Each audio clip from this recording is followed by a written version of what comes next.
Bonjour à toutes et à tous. Je suis Dr Mohsen, spécialiste de l'agilité et de l'impact du stress sur notre comportement.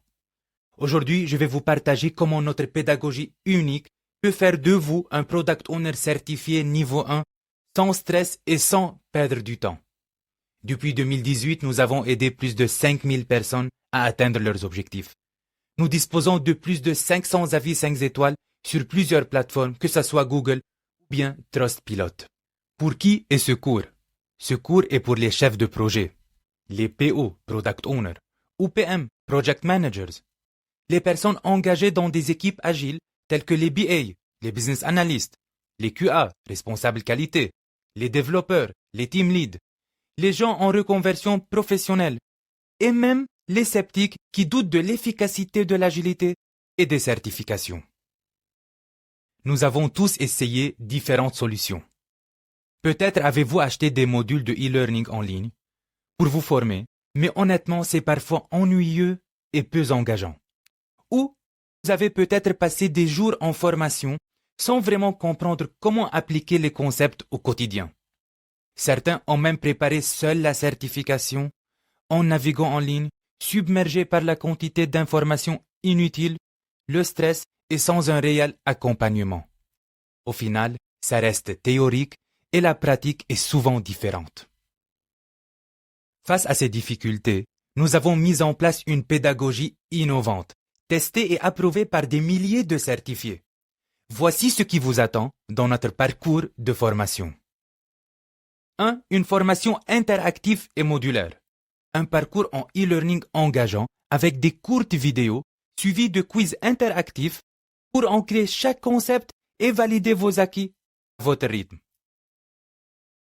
Plus une formation personnalisée en petits groupes. 2 jours de formation en petits groupes axés sur les compétences humaines et l'application pratique de l'agilité. Vous serez accompagné par un coach spécialisé avec des exercices concrets et adaptés à vos défis réels. Plus un suivi post-formation, un accompagnement continu après la formation pour vous soutenir dans le déploiement des nouvelles pratiques et assurer la mise en place de votre plan d'action qui est bien personnalisé. Vous aurez des indicateurs spécifiques pour mesurer votre progression et des conseils pour gérer les résistances au changement. Imaginez Sébastien, chef de projet. Quand il a voulu passer sa certification de Product Owner, il s'est inscrit à un e-learning classique, espérant que cela suffirait. Mais au bout de quelques modules, il s'ennuie ferme. Les concepts lui semblent flous et théoriques. Plus il avance, moins il est sûr de lui. Résultat, il décroche, laisse le programme de côté. C'est une histoire commune. À vrai dire, j'étais moi-même sceptique sur la possibilité de réussir une certification via le e-learning. Nous avons décidé de repenser le e-learning avec une approche unique et immersive. Nos modules sont conçus pour ne pas être simplement des vidéos. Ce sont des expériences interactives en petits morceaux, suivies de quiz pour valider vos acquis immédiatement et assurer 100% de réussite à la certification. Je vais vous donner la main pour un module sur le Product Owner et puis on revient ensemble pour traiter quelques questions du quiz qui viennent avec.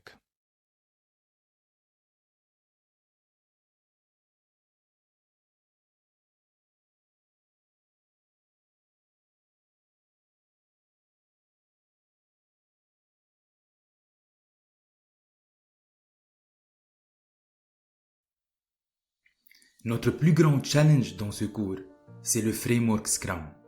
Il a l'air compliqué au début. Pour le maîtriser, je vous propose qu'on le décortique en 3 parties. Dans la première partie, nous allons découvrir les acteurs. Dans la deuxième partie, nous verrons les artefacts, c'est-à-dire les outils utilisés pour le framework Scrum. Et enfin, dans la troisième partie, nous verrons les différents rituels.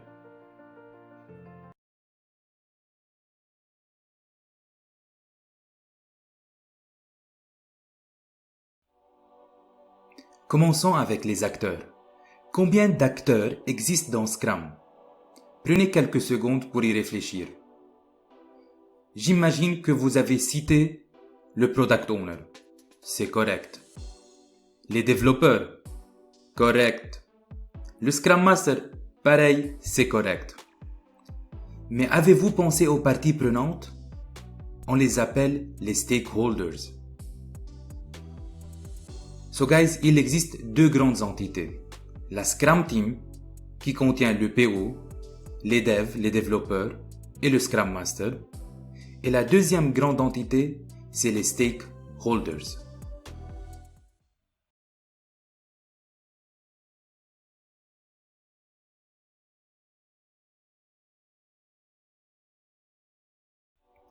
Guys, commençons avec la première entité qui sont les stakeholders. Il y a plusieurs pièges sur cette entité dans la certification. Les stakeholders regroupent en fait l'ensemble des entités qui s'impliquent dans le projet en dehors de la Scrum Team, c'est-à-dire les investisseurs, les clients, les utilisateurs, le project manager, project leader, etc.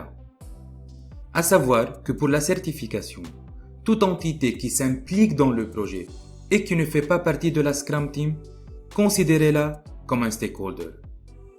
Selon vous, parmi les stakeholders présentés, qui est le plus important?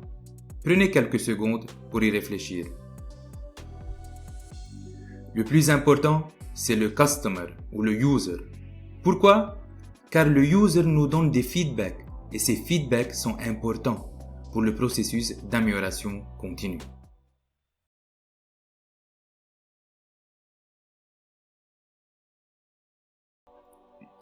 Maintenant, décortiquons la deuxième entité, la Scrum Team, qui contient le PO, les développeurs et le Scrum Master. Commençons par le premier acteur, le Product Owner. Selon vous, quel est le rôle du PO? Prenez quelques secondes pour y réfléchir. Premièrement, le Product Owner est chargé de récupérer et de collecter les besoins des stakeholders et les transformer en items. Ces items représentent les besoins des stakeholders rédigés d'une façon claire et concise, adaptée au langage des développeurs. Et par la suite, le PO va prioriser ces items. Deuxièmement, le PO est aussi appelé Value Maximizer ou Value Optimizer, une valeur traduite par la priorisation des items. Pensez-vous que le fait de multiplier le nombre de PO sur un même produit va augmenter la valeur du produit en question? Prenez quelques secondes pour y réfléchir.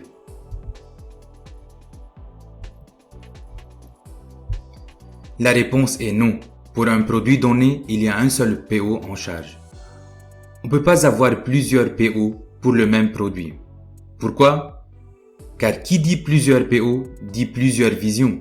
Cela compliquera le travail des développeurs et l'interaction avec les stakeholders. Ils ne sauront pas vers qui se référencer. D'après vous, le PO doit-il être à 100% à la disposition des développeurs? Prenez quelques secondes pour y réfléchir. La réponse est non. Le PO doit être suffisamment présent et non pas à 100%. Pourquoi? Car le PO doit consacrer du temps aux stakeholders pour collecter et affiner leurs besoins afin de les transformer en items et les mettre à la disposition des développeurs.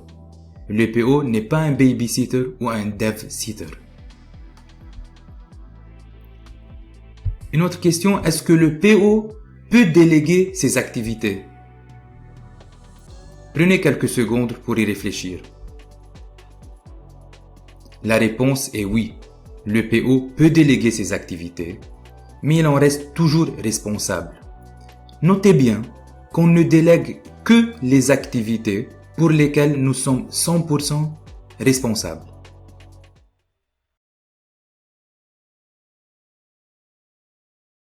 Comme promis, on va faire ensemble quelques questions du quiz du Product Owner. Avant qu'on commence à décortiquer les questions, il faut que je vous conseille sur la façon avec laquelle il faut aborder le questionnaire. Ok?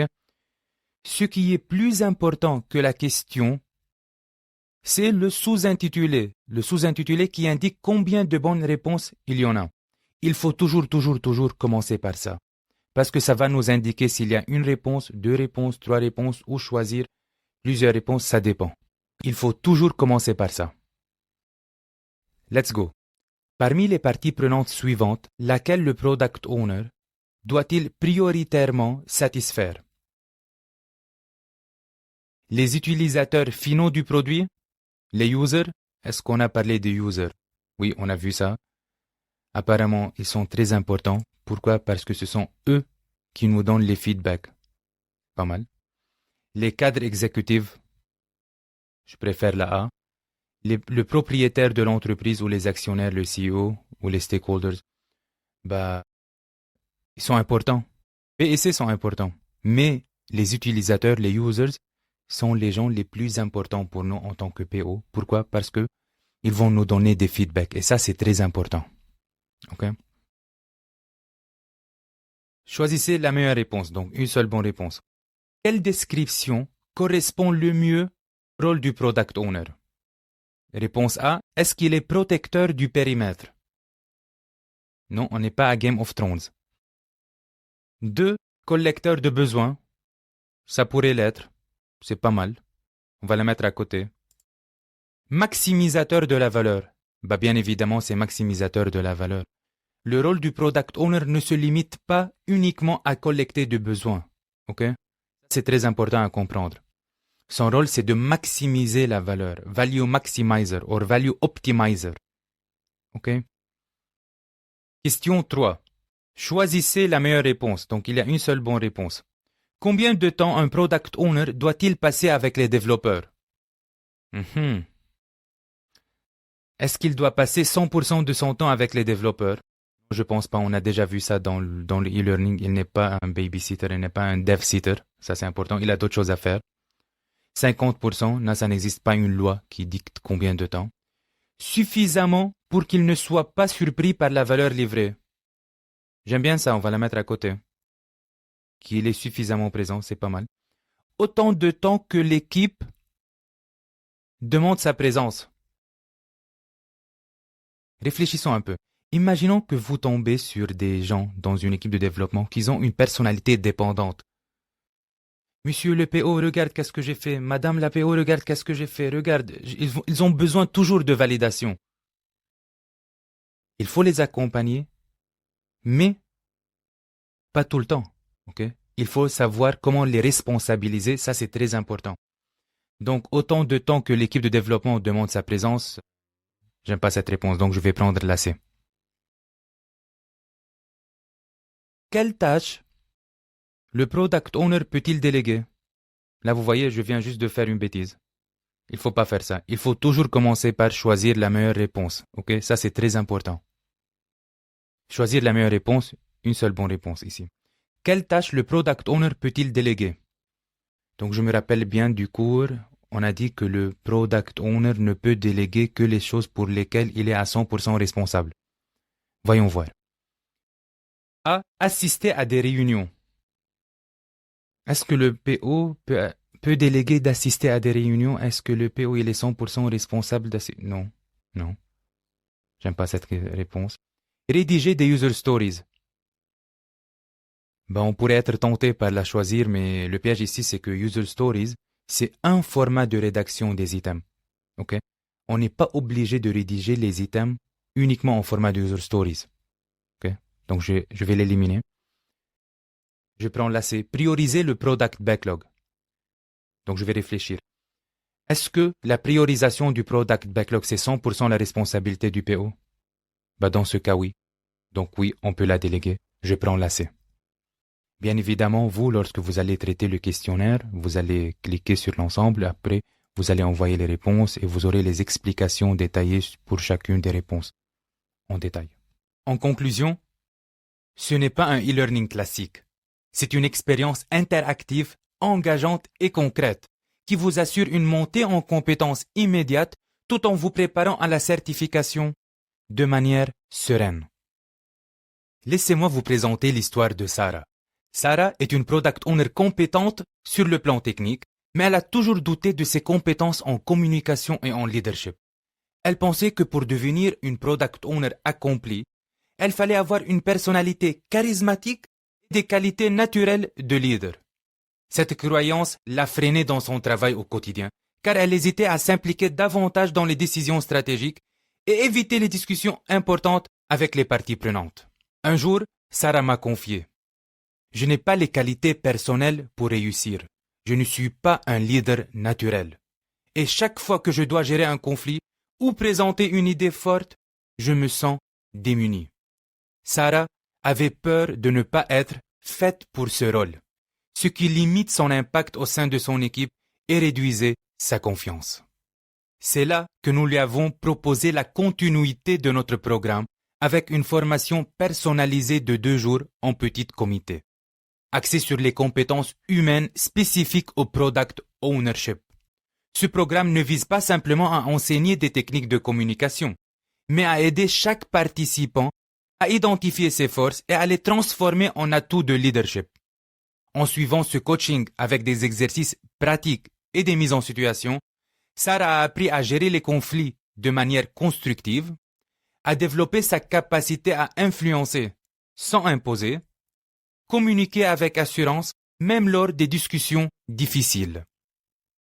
Guidée par des experts en agilité et en comportement humain, Sarah a découvert qu'elle pouvait s'appuyer sur sa propre personnalité pour devenir une leader efficace sans devoir se transformer en quelqu'un d'autre. Les sessions de coaching lui ont permis de s'ouvrir et de comprendre qu'un product owner n'est pas forcément une personnalité forte, mais quelqu'un qui sait écouter, adapter son discours, gérer les relations avec authenticité. En pratiquant ses compétences dans un cadre sûr, elle a pu prendre confiance en elle et évoluer dans son rôle. En conclusion, le leadership n'est pas un don inné, mais une compétence qui s'apprend et qui se développe. Grâce à un accompagnement en petits groupes adapté à chaque personnalité, vous apprenez à exploiter vos forces naturelles pour inspirer et fédérer. Comme Sarah, vous découvrirez que le product ownership repose avant tout sur des qualités humaines que vous pouvez développer avec le bon accompagnement. Enfin, il y a Marc. Marc est un chef de projet dans une industrie complexe, où chaque décision a des répercussions majeures. Lorsque son entreprise a proposé d'adopter les méthodes agiles, il s'est montré sceptique. L'agilité, c'est bien pour les startups, mais dans mon secteur, c'est impossible. Il avait même essayé quelques pratiques, comme les daily meetings ou les rétrospectives. Mais rapidement, l'équipe est revenue aux anciennes méthodes. Quand Marc est venu vers nous, il m'a dit: chez nous, c'est vraiment particulier. L'agilité ne marchera jamais. Cette phrase, je l'ai entendue des dizaines de fois. Mais le secret est que l'agilité ne s'applique pas de manière identique partout. Elle doit être adaptée. Nous avons donc conçu un plan d'action personnalisé avec Marc, en se concentrant sur des indicateurs de progrès et un suivi continu pour faciliter le changement. En conclusion, l'agilité fonctionne quel que soit votre secteur si elle est bien adaptée à votre réalité. Avec notre accompagnement et des plans d'action sur mesure, nous vous donnons les clés pour appliquer l'agilité dans votre domaine. Notre approche est construite pour vous aider à réussir, à surmonter ces croyances limitantes dans la vie pratico-pratique et atteindre sereinement votre certification. Voici ce qui vous attend dans notre parcours de formation. Une formation interactive et modulaire, un parcours en e-learning engageant avec des courtes vidéos suivies de quiz interactifs pour ancrer chaque concept et valider vos acquis à votre propre rythme, plus 2 jours de formation en petits groupes, axés sur les compétences humaines et l'application pratique de l'agilité. Vous serez accompagné par un coach spécialisé avec des exercices concrets et adaptés à vos défis réels. Plus un suivi post-formation, un accompagnement continu après la formation pour vous soutenir dans le déploiement des nouvelles pratiques et assurer la mise en place de votre plan d'action qui est bien personnalisé. Vous aurez des indicateurs spécifiques pour mesurer votre progression et des conseils pour gérer les résistances au changement. Je vous invite à réserver un appel téléphonique avec moi pour que je réponde à toutes vos questions. Ensemble, faisons de votre certification un succès.